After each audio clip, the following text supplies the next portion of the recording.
mintzaldiaren hasieran, hasi ginen azterketa sakon bat egiten Zumaian, transizio edo energia kontsumoaren nondik norakoa jakiteko.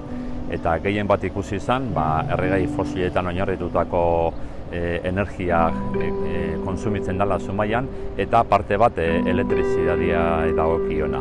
Eta hortikan atera ziren egin beharreko etxeko lan batzuk, ez? Azken finean, egin behar genduna zen energia kontsumo hori murriztu, eta hortan ari gara lanean udaletikan, gehien bat argiteria publikoaren ledera aldaketa horretan, eta baita ere eraikin publikotan efizientzia energetikoa bultzatzen.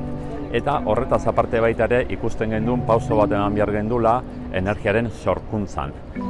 Ez soilikan aktuazio batekin, bide luzi izango dan ekimenak martxan ipini beharko ditugu, baina nahi genduen zerbait potentiekin hasi eta horregatikan aurkeztu dugu orain dela gutxi Egutera kooperatiba jende aurrean.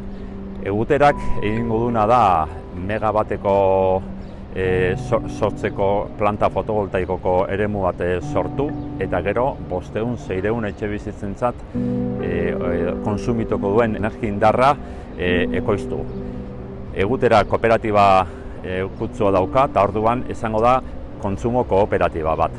500-600 familiak izango dira kooperatiba horren jabeak eta behiek erabakiko dute etorkizunean ze pauso goi emango duten edo ez. Azken finean da ekoizketa arloan bide edo pauso sendoak emateko hasierako ekimen potente bat. Larrialdi klimatikoari eta krisi energetikoari aurre egiteko oso beharrezkoa da energia berriztagarrietan oinarritua egongo den transizio energetikoa egitea.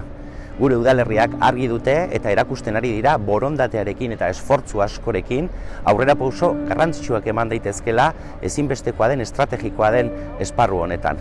Adibide ona da, Zumaia, gaur bertako Ekiola proiektu fotovoltaikoa ezagutu dugu, eta erakusten ari dira bide hori posible dela egitea, eta erronka energetikoari modu kolektiboan aurre egiteko aukerak badaudela. Hau da, herritarrekin, eragileekin, norbanakoekin, adostutako proiektua eta guztion parte hartzea bermatu. Euskal Herria Bildun oso argi daukagu tokiko aukerak eta baliabideak garatuz egin behar dugula bidea.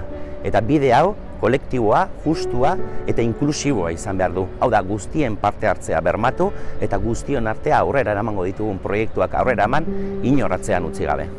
Esan bezala, klima larrialdiari aurre egiteko, energia krisiari aurre egiteko, energia berriztagarriei bultzada handia eman behar diegu. Eta bultzada hori emateko esparru guztietan erabaki eta bultzada politikoak eman behar ditugu. Gure udalerrietan, bere eskumenak baliatuz, bide hori aurrera eramaten ari da Euskal Herria Bildu. Gaur, Zumaiako kausua ezagutu dut. Datozen aste eta hilabeteetan, hainbat herri desberdinetan gauzatzen ari diren proiektu ezberdinak ezagutzeko aukera izango dut.